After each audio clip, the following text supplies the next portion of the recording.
մենք երբ որ ես պատգամավոր էի համառորեն չեմ պնդել որ քաղաքական գնահատական տանք քաղաքական գնահատական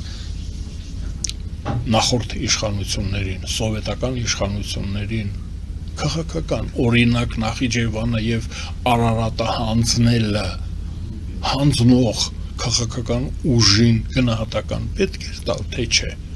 Ղարսը հանձնող քաղաքական ուժին գնահատական պետք է տայինք թե չէ պատկերացնում եք մենք դա չենք արել ես այն ժամանակ քաղաքականությունում եղել եմ եւ դուք օրինակ չեք հիշի որ ես այդ հարցը դրել եմ պնդել եմ հայտարարել եմ չեմ արել տեսեք ինչ հետաքրքիր բան է հիմա արդեն ուշացումով երբ որ ես արդեն բավական լուրջ տարիք ունեմ այս ցուցակ մտնելուց նաեւ ես դա եմ ուզում անել քաղաքական գնահատական տանք